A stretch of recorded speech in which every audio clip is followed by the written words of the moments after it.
إن الحمد لله نحمده ونستعينه ونستغفره ونعوذ بالله من شرور أنفسنا ومن سيئات أعمالنا من يهده الله فلا مضل له ومن يضلله فلا هادي له وأشهد أن لا إله إلا الله وأشهد أن محمدا عبده ورسوله لا نبي ولا رسول بعده اللهم صل وسلم وبارك وأنعم على سيدنا محمد وعلى آله وصحبه ومن سار على نهجه ومن جاهد بجهاده واهتدى بهديه واستنى بسنته وتمسك بها إلى يوم الميعاد أما بعد يا أيها الذين آمنوا اتقوا الله حق تقاته ولا تموتن إلا وأنتم مسلمون يا أيها الناس اتقوا ربكم الذي خلقكم من نفس واحدة وخلق منها زوجها وبث منهما رجالا كثيرا ونساء واتقوا الله الذي تساءلون به والأرحام إن الله كان عليكم رقيبا يا أيها الذين آمنوا اتقوا الله وقولوا قولا سديدا يصلح لكم أعمالكم ويغفر لكم ذنوبكم ومن يطع الله ورسوله فقد فاز فوزا عظيما أما بعد فإن أحسن الكلام كتاب الله وخير الهدي وخير الهدى هدى محمد صلى الله عليه وسلم وشر الأمور محدثاتها فإن كل محدثة بدعة وإن كل بدعة ضلالة وكل ضلالة في النار كما قال Rasulullah Sallallahu Alaihi Wasallam. Amma ba'd. Bapak dan Ibu sidang jemaah salat subuh rahimani wa rahmatullah taala jami'an. Mari sejenak kita memanjatkan puji dan syukur kehadirat Allah Subhanahu wa taala yang mana sampai pada subuh hari yang sangat berbahagia ini Allah Subhanahu wa taala masih senantiasa memberikan kepada kita berbagai macam karunia dan kenikmatannya. Di antaranya nikmat kesehatan, nikmat kesempatan dan waktu luang, dan yang terbesar adalah nikmat Islam, nikmat iman, nikmat tauhid, nikmat hidayah, nikmat sunnah serta nikmat tauhid.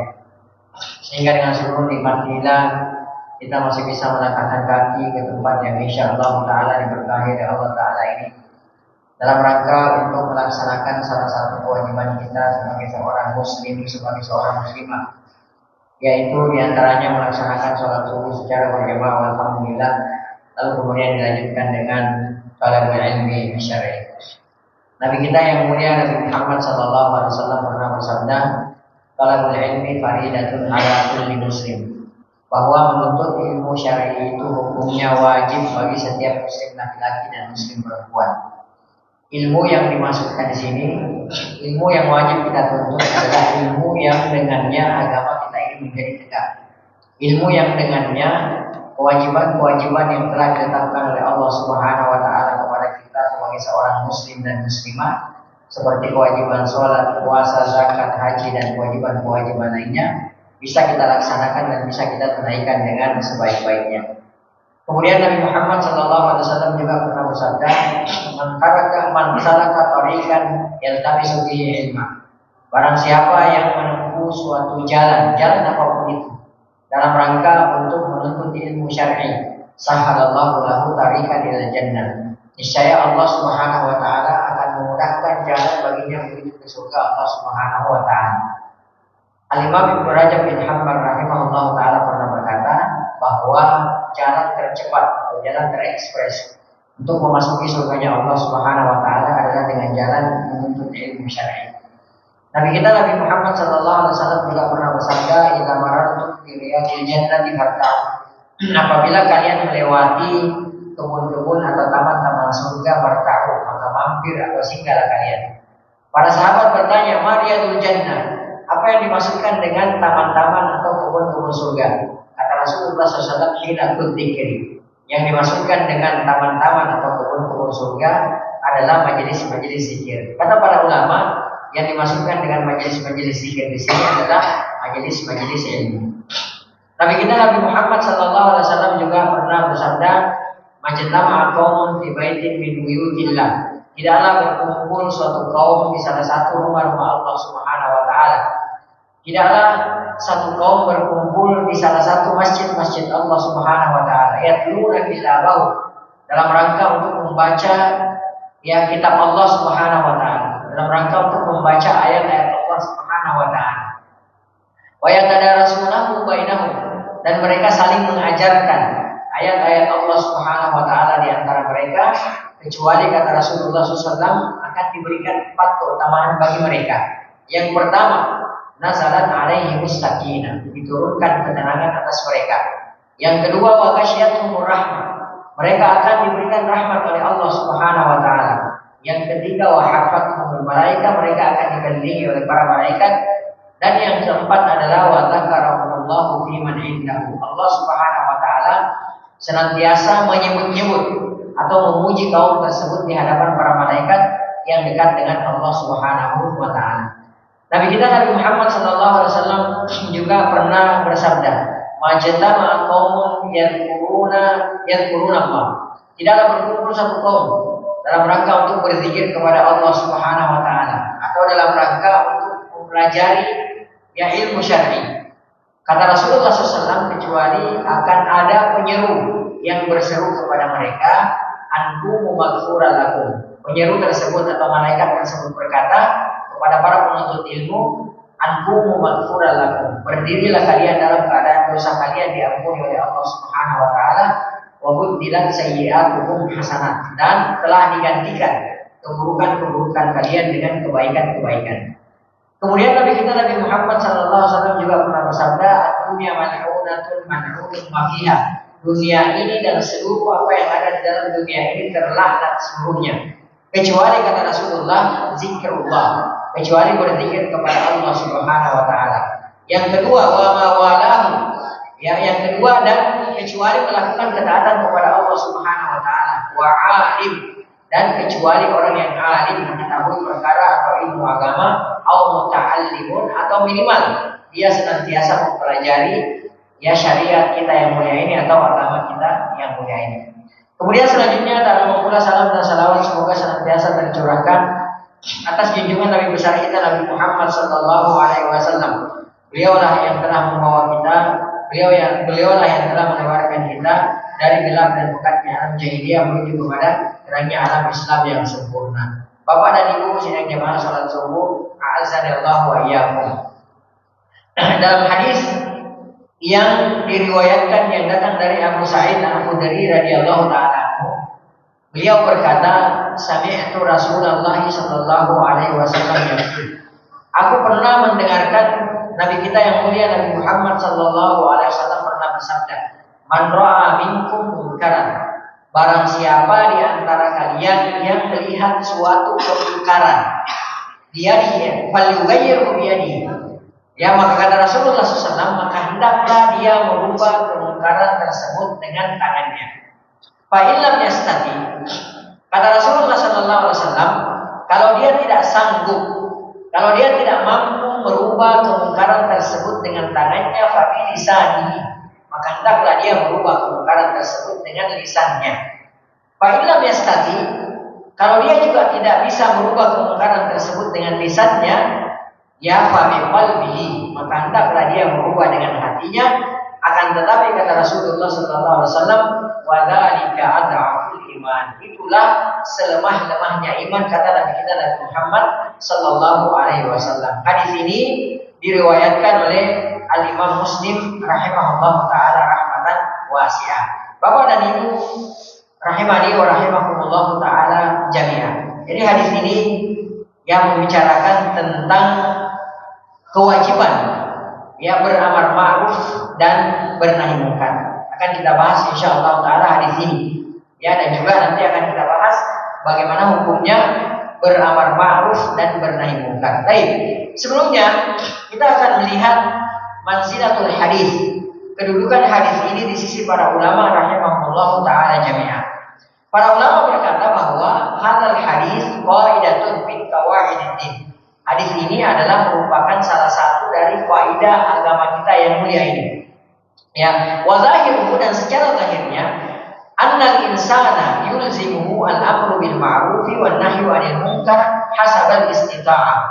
Jadi dari hadis ini, zahirnya hadis ini menerangkan kepada kita bahwa setiap orang itu diwajibkan, hendaklah beriltizam, bertekad untuk beramar ma'ruf dan bernahi munkar, tentu saja sesuai dengan kemampuannya. Qala An-Nawawi rahimahullah taala, Al-Imam An-Nawawi rahimahullah taala ketika mengomentari ketika beliau berkata tentang hadis ini, beliau mengatakan huwa min a'zami qawaidil Islam. Ya, hadis ini yang tadi kita bacakan adalah merupakan salah satu kaidah Islam yang paling agung. Kemudian berkata Al-Qasri rahimahullah taala, al-amru bil ma'rufi wan nahyu 'anil munkari aqwa syu'abil iman biwajhi. Ya, jadi amar ma'ruf dan nahi munkar adalah merupakan salah satu cabang iman yang terkuat dari satu sisi, kata beliau. Ya, wa at'afuha biwajhin, dan di sisi yang lain merupakan cabang iman terendah. Maksudnya bagaimana? Kata beliau rahimahullah taala, fataghiru bil yadi wal lisan aqwa syu'abil iman. Ketika ada seseorang yang mengingkari atau bisa beramar ma'ruf dan bernahi munkar dengan tangan dan lisannya, maka itulah sekuat-kuatnya cabang iman. Ya, wa taghiru bil qalbi, akan tetapi ketika kita merubah mengingkari kemungkaran tersebut dengan bil qalbi, dengan hati, padahal ada iman, maka itu adalah selemah-lemahnya iman. Ya, jadi kalau ada di antara kita yang mampu mengingkari satu kemungkaran dengan tangan dan lisan kita, maka itu yang kita lakukan. Karena kenapa? Kata para ulama, itu adalah merupakan cabang iman yang paling kuat, di antara cabang iman yang paling kuat. Akan tetapi kalau misalnya kita tidak bisa mengingkari satu kemungkaran dengan tangan ataupun dengan lisan kita, maka kita minimal kita ingkari dengan hati kita. Akan tetapi ini adalah selemah-lemahnya iman. Ya, berarti kalau dengan hati pun kita tidak bisa mengingkari satu kemungkaran, ini berarti keimanan kita dipertanyakan kepada Allah Subhanahu wa taala. Ya. Baik. Kemudian qala Al-Qadi Iyad rahimahullah taala. Ya, berkata Qadi Iyad rahimahullah taala tentang hadis ini. Hadal hadis aslun fi sifatit taghyir. Hadis ini adalah merupakan pokok daripada sifat perubahan. Baik, Bapak dan Ibu azza wa iyyakum. Ya, kemudian selanjutnya kita akan melihat terlebih dahulu keutamaan amar ma'ruf dan nahi munkar.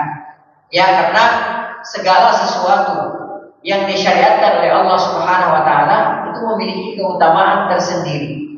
Ya, agar supaya kita semangat untuk melakukan perkara tersebut, maka hendaklah kita mengetahui keutamaan daripada perkara tersebut. Yang pertama, keutamaan daripada amar ma'ruf dan nahi munkar adalah yang pertama, menjadi umat terbaik.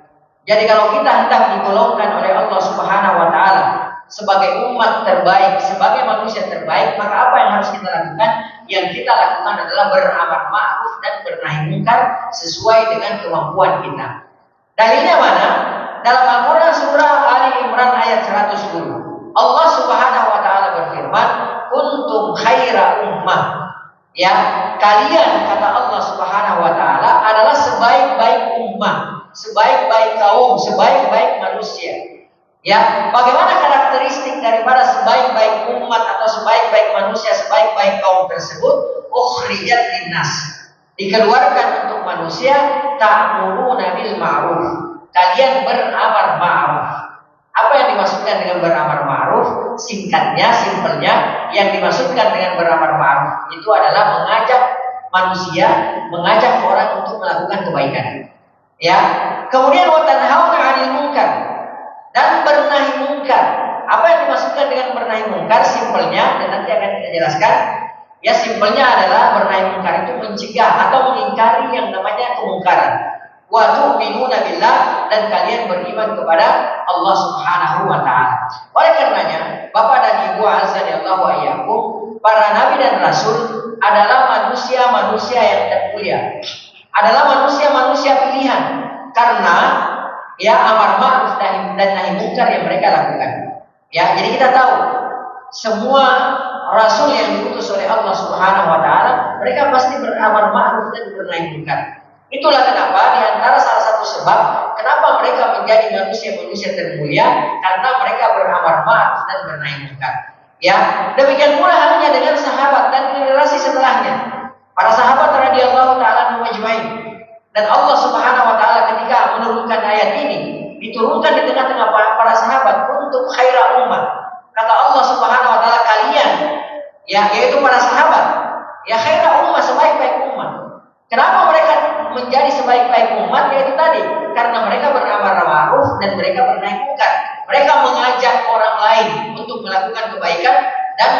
mencegah manusia ya agar supaya tidak melakukan kemungkaran atau pelanggaran maksiat dan dosa memaksiati Allah Subhanahu wa taala. Bahkan ya menjadi di antara karakter utama Nabi kita Nabi Muhammad sallallahu alaihi wasallam dan disebutkan dalam kitab Taurat dan Injil. Ternyata Bapak dan Ibu azan ya Allah wa iyyakum, Nabi kita Nabi Muhammad sallallahu alaihi wasallam dari jauh-jauh hari itu sudah termaktub, sudah disebutkan dalam kitab Taurat dan Injil. Dan di antara karakter Nabi kita Nabi Muhammad sallallahu alaihi wasallam ketika Allah Subhanahu wa taala menyebutkan beliau dalam kitab Taurat dan Injil, ternyata di antara karakternya adalah Nabi kita Nabi Muhammad sallallahu alaihi wasallam beramar ma'ruf dan bernahi munkar. Dalilnya mana? Dalam Al-Qur'an surah Al-A'raf ayat 157.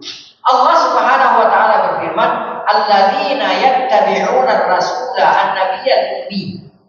Ya, orang-orang yang mengikuti rasul, yaitu Nabi kita Nabi Muhammad sallallahu alaihi wasallam yang ummi. Ya, yang buta huruf, tidak bisa baca dan tidak bisa menulis. Ya, alladzi yajidunahu maktuban indahum. Yang mana mereka menemukan karakter daripada Nabi kita Nabi Muhammad sallallahu alaihi wasallam maktuban, tercatat, tertulis, termaktub dalam kitab mereka fit Taurat wal Injil, dalam kitab Taurat dan Injil. Ya, ya'muruhum bil ma'ruf. Yang mana karakter Nabi kita Nabi Muhammad sallallahu alaihi wasallam dalam kitab Taurat dan Injil itu adalah ya'muruhum bil ma'ruf. Mereka memerintahkan umatnya, kaumnya ya untuk melakukan, mengajak kaumnya untuk melakukan kebaikan, wa yanhauna 'anil munkar, dan dia mencegah kaumnya dari melakukan kemungkaran. Ya, jadi Bapak dan Ibu azan ya Allah wa iyyakum, ini diantara keutamaan beramar ma'ruf dan bernahi munkar. Ya, bahwa orang-orang yang beramar ma'ruf dan bernahi munkar akan dijadikan menjadi umat ya atau manusia atau kaum terbaik di sisi Allah Subhanahu wa taala. Dan tentu saja kita semua mau menjadi orang-orang yang terbaik di sisi Allah Subhanahu wa taala. Baik. Kemudian diantara keutamaan beramar ma'ruf dan bernahi munkar adalah orang-orang yang beramar ma'ruf dan bernahi munkar itu akan dikuatkan kedudukannya di atas permukaan bumi ini. Ya, akan diberikan kekuasaan oleh Allah Subhanahu wa taala dengan kekuasaan yang hakiki. Ya, itulah karakter daripada orang-orang yang beramar ma'ruf dan bernahi munkar. Maka oleh karenanya Bapak dan Ibu azan ya Allah wa iyyakum, jika kita hendak dikuatkan kedudukan kita oleh Allah Subhanahu wa taala di atas permukaan bumi ini, jika kita hendak diberikan kekuasaan oleh Allah Subhanahu wa taala di atas permukaan bumi ini, maka apa yang harus kita lakukan? Di antara yang harus kita lakukan adalah beramar ma'ruf dan bernahi munkar. Mohon maaf, walaupun kata orang kepala jadi kaki, kaki jadi kepala untuk mendapatkan yang namanya kekuasaan, tapi kalau beramar ma'ruf dan bernahi munkar tidak ada, kita tidak miliki, maka kita tidak akan diberikan kekuasaan oleh Allah Subhanahu wa taala. Walaupun kita tidak mengejar yang namanya kekuasaan, tapi kalau kita senantiasa beramar ma'ruf dan bernahi munkar, maka Allah Subhanahu wa taala akan memberikan hadiah kekuasaan kepada orang-orang tersebut. Dalilnya mana? Di antaranya dalam Al-Qur'an surah Al-Hajj ayat 41. Allah Subhanahu wa taala berfirman, "Alladzina in makkannahum fil ardh", yaitu orang-orang yang apabila kata Allah Subhanahu wa taala, kami hendak kuatkan atau kami hendak berikan kedudukan mereka di atas permukaan bumi ini, maka apa yang mereka lakukan? Yang pertama, aqamus shalah. Ya, mereka mendirikan salat. Ini di antara karakter orang-orang yang akan dikuatkan kedudukannya di atas permukaan bumi ini oleh Allah Subhanahu wa taala. Yang pertama, aqamus shalah. Yang kedua, wa atuz zakat. Mereka mengeluarkan zakat. Ya, kita tahu bahwa yang namanya salat adalah merupakan kewajiban. Salat 5 waktu adalah merupakan kewajiban. Yang namanya zakat harta juga merupakan kewajiban. Ya, kemudian yang ketiga, wa amaru bil ma'ruf wa nahaw 'anil munkar. Yang ketiga, kata Allah Subhanahu wa taala, mereka beramar ma'ruf dan bernahi munkar. Dan ingat Bapak dan Ibu azan ya Allah wa iyyakum, amar ma'ruf dan nahi munkar adalah satu kesatuan yang tidak bisa kita pisahkan.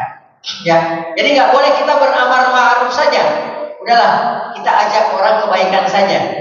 Ya, karena terkadang kalau kita bernahi munkar, mengingkari kemungkaran atau mencegah orang dari kemungkaran, orang benci sama kita. Akhirnya, mohon maaf, terkadang di antara kita para dai, kita hanya punya satu saja. Ya, beramar ma'ruf saja, ngajak orang kepada kebaikan saja. Karena kenapa? Kita khawatir kalau kita bernahi mungkar orang-orang kabur dari kita. Padahal tidak seperti itu konsepnya. Ya, Allah selalu menggandengkan keduanya, amar ma'ruf dan nahi mungkar. Kita ajak orang untuk melakukan kebaikan, tapi kalau kita menyaksikan orang melakukan kemungkaran, kita ingkari, kita cegah. Ya, itu yang benar. Ya, karena dalam syariat kita juga dikenal sebagai at-targhib wa tarhib. Ya, motivasi dan ancaman. Dan dalam syariat kita juga dikenal sebagai surga dan neraka. Ya, kita kenalkan orang-orang kepada surga, bagaimana surga tersebut, bagaimana keindahan surga tersebut. Akan tetapi di sisi yang lain, kita juga kenalkan kepada kaum muslimin bagaimana yang namanya neraka tersebut, ancaman daripada neraka tersebut. Ya, kita gembirakan orang dengan surga, kita takut-takuti orang neraka.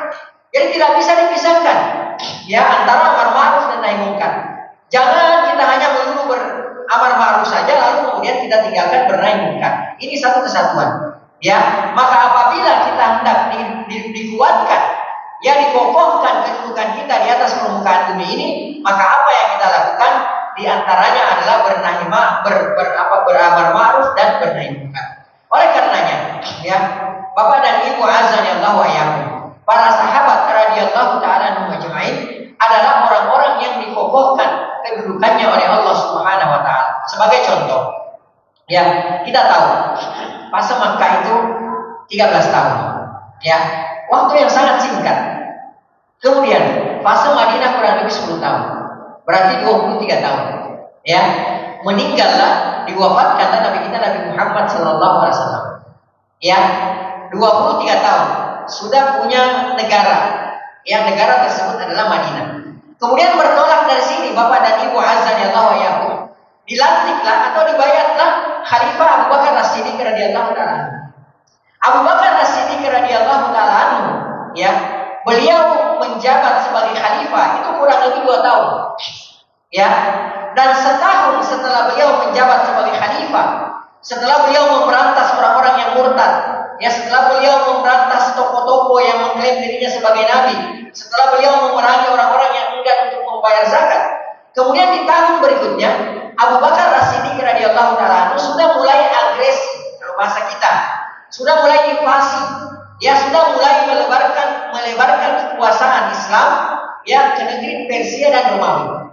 Ya, lalu kemudian pada saat terjadi pertempuran besar di Romawi pada saat itu melawan orang-orang Romawi, wafatlah Abu Bakar As-Siddiq radhiyallahu taala. Ya, berarti 23 tahun tambah 2 tahun berarti 25 tahun. Nah, baik. Kemudian, ya, dibayar oleh Umar bin Khattab radhiyallahu taala atas usulan Abu Bakar As-Siddiq radhiyallahu taala. Ya, setelah Umar menjabat menjadi khalifah radhiyallahu taala, beliau menjadi khalifah kurang lebih 10 tahun. Ya, kurang lebih 10 tahun. Berarti 25 tahun ditambah 10 tahun 35 tahun.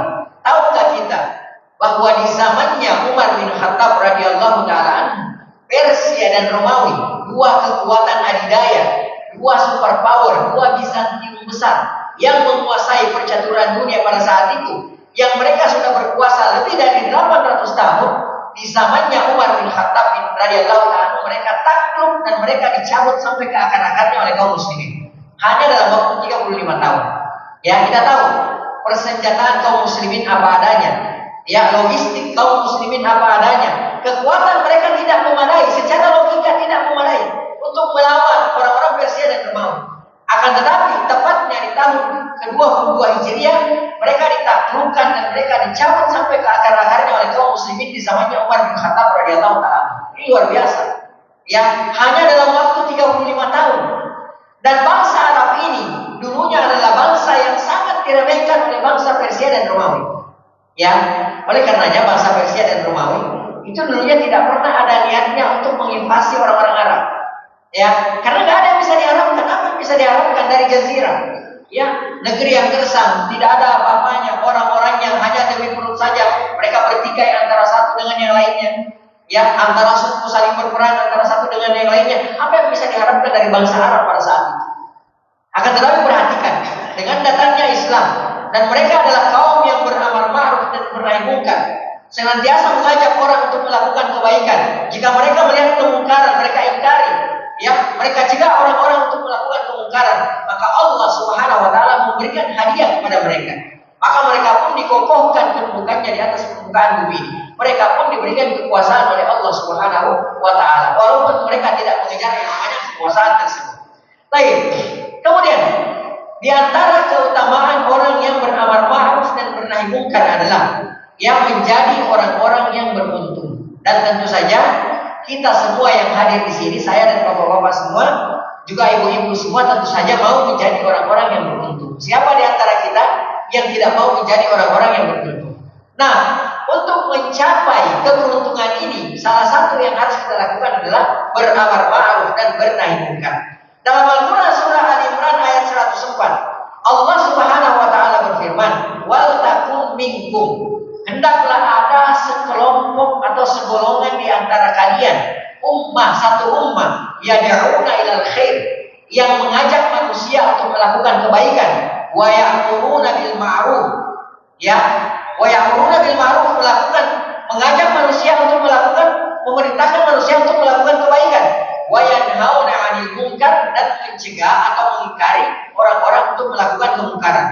Kata Allah Subhanahu wa taala, wa ulaika humul muflihun, dan mereka itu kata Allah Subhanahu wa taala adalah orang-orang yang beruntung, kata Allah Subhanahu wa taala. Ya, jadi perhatikan ya Bapak dan Ibu sekalian, azanillahu wa iyyakum, orang-orang yang senantiasa beramar ma'ruf dan bernahi munkar karena Allah Subhanahu wa taala, maka kita lihat mereka adalah orang-orang yang beruntung.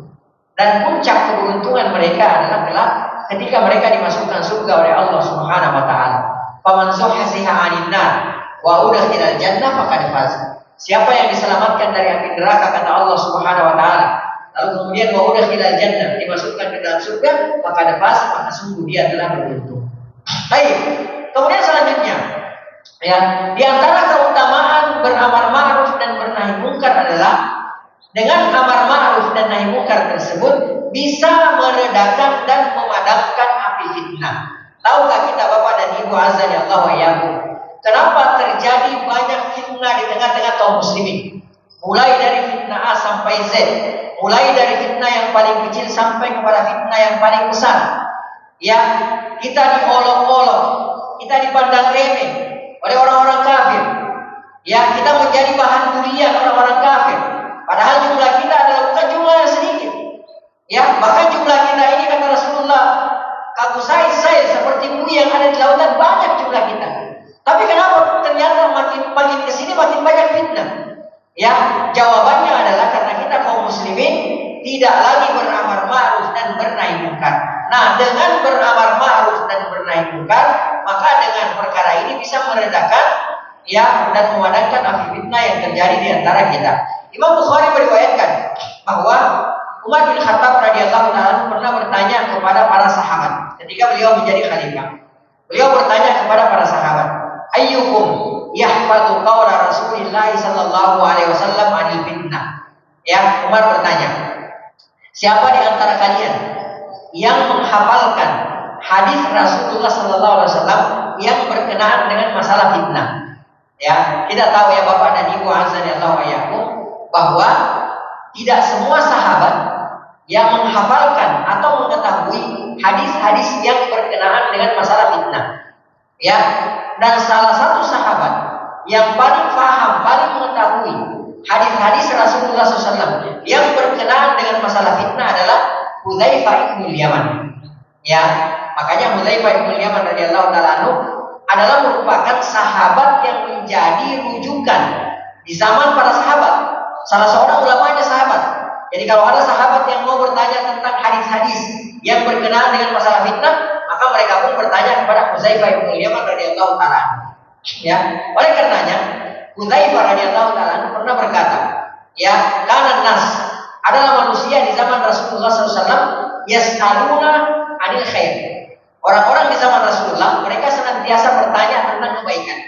Adapun aku, kata beliau radhiyallahu taala, kalau aku tidak populer, aku bertanya tentang keburukan. Ya, bertanya tentang keburukan. Bertanya tentang keburukan bukan berarti untuk mengamalkan keburukan tersebut. Seperti kata pepatah orang Arab syarra la lisyarri. Ya, aku mengetahui keburukan bukan untuk mengamalkan keburukan, tapi aku mengetahui keburukan itu dalam rangka agar supaya terhindar dari keburukan tersebut. Ya, dan ini tidak populer. Ya, banyak orang yang mengetahui kebaikan, akan tetapi dia terjatuh kepada keburukan. Kenapa?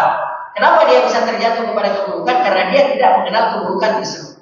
Hudzaifah bin Yaman radhiyallahu taala pernah mengatakan bahwa di zaman Rasulullah SAW, ketika orang-orang bertanya kepada beliau tentang kebaikan, maka aku bertanya kepada Rasulullah tentang keburukan. Maka beliau pun banyak mengetahui tentang hadis-hadis yang berkenaan dengan masalah fitnah. Baik, Hudzaifah bin Yaman radhiyallahu taala spontan mengatakan kepada Umar, "Ana kama qalam." Aku mengetahui persis ya hadis-hadis tentang fitnah yang dikatakan atau diucapkan oleh Nabi kita Nabi Muhammad sallallahu alaihi wasallam. Lalu kemudian ya Hudzaifah bin Yaman mengatakan, "Fitnatur rajuli fi ahlihi wa malihi wa waladihi wa jarihi." Fitnah seseorang yang bersumber dari keluarganya, hartanya, anaknya dan tetangganya. Ya. Jadi yang empat ini adalah merupakan salah satu sumber fitnah Bapak dan Ibu sekalian. Yang pertama keluarga, ya atau istri, yang kedua harta, yang ketiga anak, dan yang keempat adalah tetangga. Ya, tetangga juga bisa berubah menjadi fitnah Bapak dan Ibu azanillahu wa iyyakum. Ya, oleh karenanya kata Nabi kita Nabi Muhammad sallallahu alaihi wasallam, di antara sumber kebahagiaan seorang hamba itu adalah al-jarus sholih, tetangga yang baik. Itu di antara sumber kebahagiaan seorang hamba. Kalau ada seseorang yang punya tetangga yang tidak baik, punya tetangga yang buruk, itu musibah. Ya, karena kalau kita menempati suatu rumah, itu bukan 1-2 hari. Ya, untuk mencari tetangga yang baik berarti paling tidak kita harus pindah lagi, cari lingkungan yang baru lagi. Ya, makanya kata Rasulullah SAW, di antara sumber kebahagiaan seorang hamba, ya minas sa'adah, di antara sumber kebahagiaan adalah al-jarus sholih, tetangga yang baik. Sebaliknya kata Rasulullah SAW, di antara kesengsaraan seorang hamba adalah al-jarus su, tetangga yang buruk. Ya, Bapak dan Ibu bayangkan kalau ada tetangga kita yang kerjanya tiap hari mengganggu aja. Ya, lisannya mengganggu kita, bahkan isyarat lirikan matanya mengganggu kita. Subhanallah, ini ujian. Ya, makanya kata Rasulullah SAW, ya dan fitnah hadis ini dibacakan oleh Hudzaifah.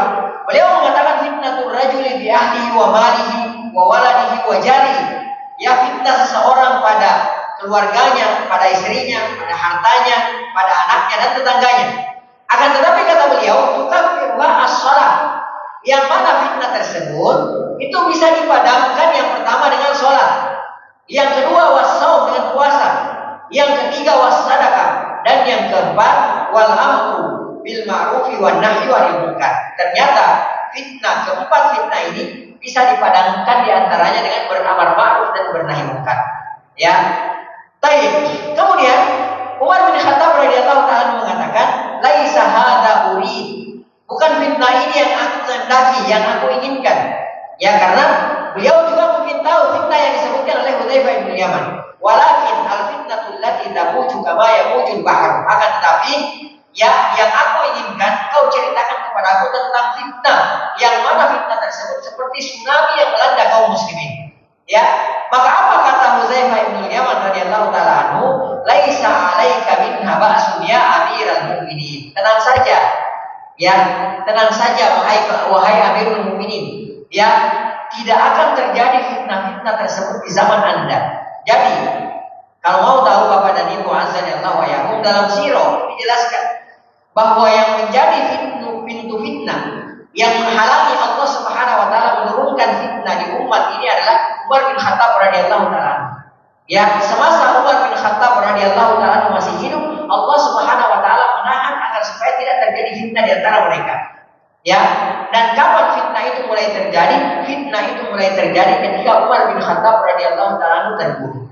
Baik, kita lanjutkan. Ya, oleh karena saking urgennya amar ma'ruf dan nahi munkar ini, sehingga Allah Subhanahu wa taala memuji metode pendidikan Luqmanul Hakim kepada anaknya. Ya, dalam Al-Qur'an. Ya, Luqmanul Hakim, beliau bukanlah seorang nabi dan rasul. Akan tetapi Allah Subhanahu wa taala mengabadikan nama beliau di dalam Al-Qur'an. Ya, dan dibuatkan satu surat tersendiri, surah Luqman. Allah Subhanahu wa taala memuji metode beliau, metode pendidikan beliau ya kepada anak-anaknya. Dan salah satu metode yang diterapkan oleh Luqmanul Hakim kepada anaknya adalah ya dengan beramar ma'ruf dan bernahi munkar. Dalam Al-Quran surah Luqman ayat 17, Allah Subhanahu wa taala berfirman yang menceritakan bagaimana metode pendidikan daripada Luqmanul Hakim. Beliau mengatakan kepada anaknya, "Ya bunayya aqimis shalah." Wahai putraku, tegakkanlah, dirikanlah salat. Yang pertama. Yang kedua, wa'mur bil ma'ruf wa nahy 'anil munkar. Ya, beramar ma'ruf dan bernahi munkarlah kata beliau. Wasbir 'ala ma asabak, dan bersabarlah terhadap apa yang akan menimpa. Di antara konsekuensi atau resikonya orang yang beramar ma'ruf dan bernahi munkar, maka pasti ada resikonya, ada tantangannya. Maka beliau mengatakan kepada anaknya setelah mengatakan wa'mur bil ma'ruf wa nahy 'anil munkar, ajak manusia atau ajaklah manusia untuk berbuat kebaikan, kemudian cegahlah manusia untuk melakukan kemungkaran. Kemudian beliau mewasiatkan wasbir 'ala ma asabak, sabarlah engkau terhadap apa yang akan menimpa. Ya, orang yang beramar ma'ruf dan bernahi munkar, di antara resikonya minimal paling tidak dia akan caci maki. Ya, kan dijauhi oleh orang. Kalau ada orang yang kerjanya hanya mengajak kebaikan, mungkin dia nggak akan dijauhi oleh manusia. Tapi kalau dia sudah mulai masuk ke ranah ya mengingkari kemungkaran atau mencegah orang melakukan kemungkaran, disitulah tantangannya mulai muncul. Ya, dia akan dicaci maki oleh orang, dia akan dikatakan sebagai sok alim, ya, sok paling benar sendiri dan lain sebagainya. Dia akan mendapatkan ujian tersebut. Dan tidak usah jauh-jauh, kita lihat semua para rasul alaihi wassalatu wassalam, karena mereka adalah manusia-manusia yang beramar ma'ruf dan bernahi munkar, mereka mendapatkan tantangan yang cukup berat. Bahkan ada di antara para nabi dan rasul yang sampai digergaji, sampai tubuhnya terbelah. Karena apa? Amar ma'ruf dan nahi munkar. Nabi kita Nabi Muhammad sallallahu alaihi wasallam, ya, beliau mempertaruhkan nyawanya. Ya, beliau rela dicaci maki. Yang awalnya sebelum beliau diutus menjadi nabi dan rasul, beliau dipuji-puji oleh bangsa Arab. Beliau diberikan gelar dengan Al-Amin, orang yang sangat terpercaya. Tapi begitu beliau berdakwah, ia beramar ma'ruf dan bernahi munkar, maka beliau pun mendapatkan gelaran-gelaran yang buruk. Beliau disebut sebagai kadzdzab, pendusta. Beliau disebut sebagai tukang sihir. Beliau disebut sebagai pembual. Beliau disebut sebagai orang yang tersihir dan lakab-lakab atau gelaran-gelaran lainnya, gelaran-gelaran buruk lainnya. Dan karena saking urgennya amar ma'ruf dan nahi munkar ini, sehingga dalam kondisi peperangan sekalipun tidak semua kaum muslimin dituntut untuk keluar berperang.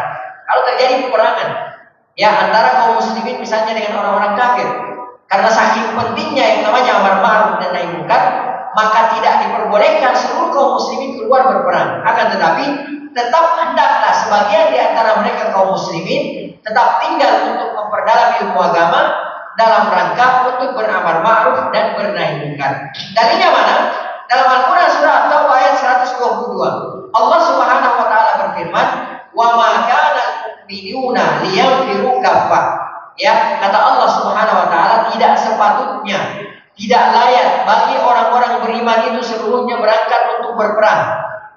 Falaula nafara min kulli firqatin minhum ta'ifah. Mengapa tidak pergi dari setiap golongan di antara mereka beberapa orang, liyatafaqahu fiddin, agar supaya mereka bertafaqquh, mereka memperdalam ilmu agamanya, wa liyunziru qaumahum idza raja'u ilaihim, dan agar supaya mereka memberi peringatan kepada kaum mereka apabila mereka telah kembali dari belajar, la'allahum yahdharun, agar supaya mereka itu bisa menjaga dirinya. Baik. Kemudian Ibnu Hazm rahimahullah taala, beliau pernah berkata dalam kitab Al-Fasl fi Nihal wal Bilal, beliau mengatakan ittafaqatil ummatu kulluha, seluruh umat telah sepakat ala wujubil amri bil ma'ruf wan nahyi 'anil munkar, akan wajibnya beramar ma'ruf dan bernahi munkar bila khilafin min ahadin minhum, tanpa ada perselisihan di antara mereka sedikit pun. Ya, jadi kata Ibnu Hazm rahimahullah taala, yang namanya amar ma'ruf dan nahi munkar itu hukumnya wajib, ya, tanpa ada perselisihan di antara para ulama rahimahullah taala jami'an. Baik. Kemudian Bapak dan Ibu azan ya Allah yakum, kita akan lihat sedikit tentang bahaya meninggalkan amar ma'ruf dan nahi munkar. Tadi di awal kita sudah mengetahui ya keutamaan daripada beramal ma'ruf dan bernahi munkar. Sekarang kita akan sedikit mengenal atau mengetahui bahaya ketika kita meninggalkan amar ma'ruf dan nahi munkar. Apa bahaya yang akan kita dapatkan ketika kita meninggalkan amar ma'ruf dan nahi munkar? Di antaranya adalah bahwasanya kita akan mendapatkan laknat dari Allah Subhanahu wa taala wa na'udzubillahi min dzalik. Ya, jadi jangan sampai kita mendapatkan laknat dari Allah Subhanahu wa taala gara-gara kita meninggalkan amar ma'ruf dan nahi munkar. Allah Subhanahu wa taala berfirman dalam Al-Qur'an surah Al-Maidah ayat 78 sampai dengan 79. Ya, Allah Subhanahu wa taala berfirman, "Lu'inal ladzina kafaru min bani Israil." Ya, telah dilaknat kata Allah Subhanahu wa taala orang-orang kafir dari kalangan Bani Israel ala lisan Daud wa Isa bin Maryam, melalui lisan Nabi Daud dan melalui lisan Nabi Isa putra Maryam. Kenapa mereka dilaknat oleh Allah Subhanahu wa taala? Dzalika bima asau, demikian itu karena mereka durhaka kepada Allah Subhanahu wa taala, wa kanu ya'tadun, dan mereka melampaui batas. Ya. Kemudian Allah Subhanahu wa taala menyebutkan karakteristik mereka. Kenapa mereka dilaknat oleh Allah Subhanahu wa taala? Kata Allah selanjutnya, kanu la yatanahawna an munkarin fa'alu. Ya, jadi mereka itu tidaklah saling mengingkari, ya, tidaklah saling mencegah ketika satu dengan yang lainnya melakukan kemungkaran. Jadi kalau ada di antara mereka yang melakukan kemungkaran, ada di antara mereka yang melakukan dosa, memaksiati Allah Subhanahu wa taala, mereka diam-diam aja. Ya, mereka tidak mau mencegahnya. Tidak ada usaha untuk mencegah kemungkaran. Jadi biarkan. Ya, kalau bahasa kita sekarang, ya lolo gue. Ya, ente berdosa, urusan ente sama Allah. Enggak ada usaha. Enggak ada usaha ya, akhi. Wahai saudaraku, ittaqillah, bertakwa kepada Allah. Kita enggak boleh begini, kita enggak boleh begitu. Enggak ada usaha. Dibiarkan saja. Fa'alu, bahkan mereka juga melakukan kemungkaran. Labi sama kamu yang fa'alu. Kemudian Allah Subhanahu wa taala menutup ayat ini dengan mengatakan labi sama kamu yang fa'alu. Alangkah buruk apa yang mereka lakukan tersebut. Jadi ini diantara ancaman atau bahaya yang akan didapatkan oleh orang-orang yang meninggalkan amar ma'ruf dan nahi munkar. Wallahu taala alam bisawab. Mungkin ini yang bisa kita sampaikan pada pertemuan kita kali ini, insyaallah taala. Ya, pada pertemuan berikutnya karena penjelasan hadis ini masih panjang, insyaallah taala kita masih akan lanjut yang menjelaskan hadis ini. Wallahu taala alam bisawab. Mohon maaf jika ada yang kurang atau ada yang salah. Yang kurang dan yang salah itu murni dari saya pribadi, dari syaitan, dan dari lemahnya ilmu. Yang benar itu semua datangnya dari Allah Subhanahu wa taala. Apa yang salah, apa yang keliru dari penyampaian saya tadi, mari kita berlepas diri dari kesalahan dan kekeliruan tersebut. Baik, mungkin sebelum kita akhiri, kalau ada di antara Bapak yang mau bertanya atau mau menambahkan atau bahkan mungkin ada yang mau dikoreksi, silakan. Barakallahu fikum.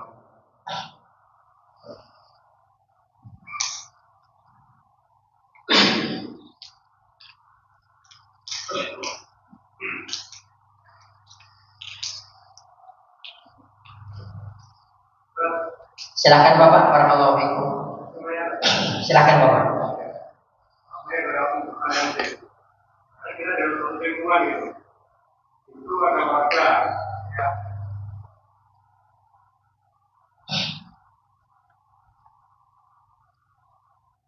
Baik, saya ulang pertanyaan. Misalnya gini, kita berada dalam suatu lingkungan, ya, apakah itu lingkungan tumbuhan maupun lingkungan kampung gitu.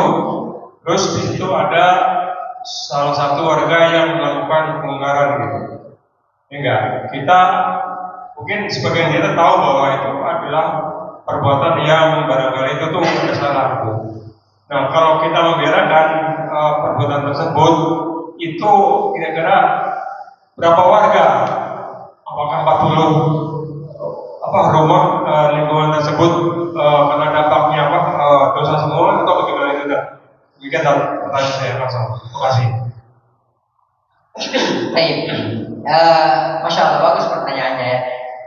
Jadi yang pertama, ya, kita sebagai kaum muslimin, ya, kita dituntut untuk merealisasikan firman Allah Subhanahu wa taala, ya, wa ma 'alaika illal balagh.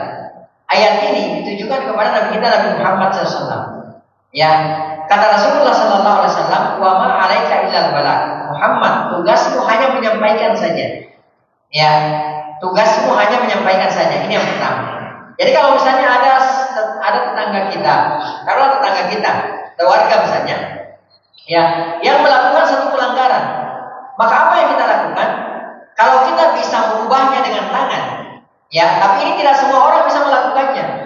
Biasanya orang yang melakukan ini merubah dengan tangan, falyughayyirhu biyadihi. Biasanya orang yang punya kedudukan. Kalau kayak kita di sini mungkin Pak RT ya. Jadi kalau kita misalnya melihat pelanggaran yang terjadi, ada satu warga, ada seorang warga yang melakukan pelanggaran, apa yang kita lakukan? Kita laporkan ke Pak RT. Ya, datang ke Pak RT. Mohon maaf Pak RT, ini kayaknya warga kita ini nggak beres ini. Ya, nah karena Pak RT ini adalah orang yang diberikan wewenang, ditunjuk oleh masyarakat, ya sebagai waliul amr istilahnya ya, waliul amr walaupun itu dalam skill yang kecil ya dalam konteks yang kecil, tapi Pak RT itu adalah waliul amr yang harus ditaati dalam kebaikan. Ya, jadi kalau misalnya ada seperti ini, kita datangi Pak RT, kita bilang ke Pak RT, mohon maaf Pak RT, ini kayaknya warga kita ini nggak beres, melakukan pelanggaran begini. Maka tugasnya Pak RT untuk menasehati ya warga tersebut. Ya, jadi yang pertama tadi adalah wa ma 'alaika illal balagh. Tugas kita itu hanya menyampaikan. Ya, jadi bukan kita sebagai warga ini tidak boleh memaksa. Jadi jangan mentang-mentang harus beramal ma'ruf nahi munkar lalu kemudian kita tarik itu orang, kita cemplungi di sungai. Enggak seperti itu konsepnya. Ya, kita kasih tahu Pak RT. Pak RT, begini. Nah, kalau misalnya Pak RT tidak bertindak, misalnya mohon maaf ya Pak RT-nya tidak mau bertindak misalnya karena tidak enak atau apalah seperti itu, maka kewajiban kita sudah selesai. Ya, kewajiban kita sudah selesai. Kita sudah terbebas dari apa? Dari kewajiban. Yang salah kalau tidak ada tindakan sama sekali dari kita, dalam artian kita tidak berusaha menasihati orang tersebut, kita misalnya tidak berusaha melaporkan ke Pak RT, kita cuek aja masa bodoh. Ya, urusan aneh, urusan ente. Tanggung jawab sendiri di hadapan Allah Subhanahu wa taala. Ya, nah kalau kita sudah melakukan seperti ini, maka insya Allah Taala kita sudah terlepas. Ya, yang kedua, Allah Subhanahu Wa Taala berfirman, wa an laisa lil insani illa ma sa'a. Manusia itu tidak akan memperoleh kecuali apa yang dia usahakan. Ya, jadi kita tidak akan mendapatkan efek daripada dosa orang tersebut. Ya, jadi yang pertama tadi kita menasehati, menyampaikan. Ya, setelah kita nasihati, kita sudah terlepas, kita sudah terbebas dari tanggung jawab. Karena Rasulullah sendiri dikatakan oleh Allah seperti itu, wa ma 'alaika illal balagh. Muhammad, tugasmu hanya menyampaikan saja, bukan memaksa. Hidayah itu di tangan Allah Subhanahu wa taala. Dia mau berubah atau tidak berubah, itu di tangan Allah Subhanahu wa taala. Tugas kita hanya menyampaikan saja. Ya, wa laisa lil insani illa ma sa'a. Ya, tidak akan didapatkan oleh manusia kecuali apa yang dia usahakan. Ya, jadi manusia itu kita tidak akan mendapatkan efek daripada dosa orang tersebut. Ya, dia yang melakukan dosa, dia yang akan mendapatkan dosanya. Ya, ana lupa ayatnya, saya cari dulu ayatnya. Ya, tidak salah.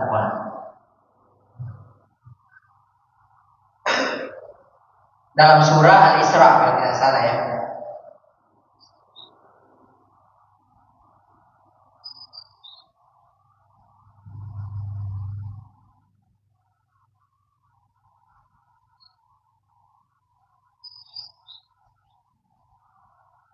Allah Subhanahu wa taala berfirman, ya, wala taziru waziratun wisra ukhra. Ya. Dan orang yang berdosa tidak akan memikul dosa orang lain. Ya. Wala taziru waziratun wisra ukhra. Orang yang berdosa tidak akan memikul dosanya orang lain. Artinya Allah tidak akan tidak akan membebani kepada kita efek daripada dosa orang tersebut, kecuali kalau kita diam, ya nggak ada usaha, udah masa bodoh, ente aneh-aneh gitu. Kalau gue kalau orang kan bilang sekarang, intinya terserah, ente silakan mau melanggar silakan, itu hak asasi, ya. Hak pribadi antum silakan saja. Nah, orang-orang yang seperti ini bahaya, dilaknat oleh Allah Subhanahu Wa Taala. Ya, bahkan kata Allah Subhanahu Wa Taala dalam Al-Quran surah Al-Anfal kalau tidak salah, wattaqu fitnah. Ya, hendaklah kalian takut akan satu fitnah. La tusibanna alladziina zalamu minkum khassah. Yang mana fitnah tersebut tidak akan menimpa orang-orang yang berbuat zalim saja. Ketika azab Allah Subhanahu wa taala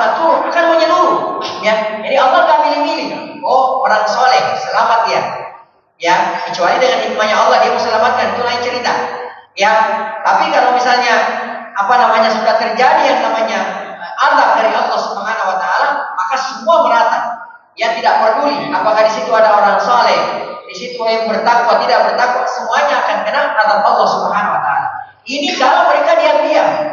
Ya, tidak ada usaha untuk bernahi mungkar, tidak ada usaha untuk mencegah kemungkaran. Ya, akan tetapi kalau kita sudah berusaha, maka kewajiban kita sudah terlepas. Ya, dan kita terbebas dari dilaknat oleh Allah Subhanahu wa taala. Maka kewajiban kita sebagai seorang warga, kalau kita bisa menasihati orang tersebut secara baik-baik, kita nasihati. Tapi kalau misalnya kita melihat bahwasanya mudaratnya lebih besar, kalau saya nasihati secara langsung, maka kita bicara ke Pak RT. Kita lapor ke Pak RT. Mohon maaf Pak RT, ini warga kita begini, tolong dinasihati. Atau kalau bisa tolong dicegah. Ya seperti itu, Allah Ta'ala alam bisawab.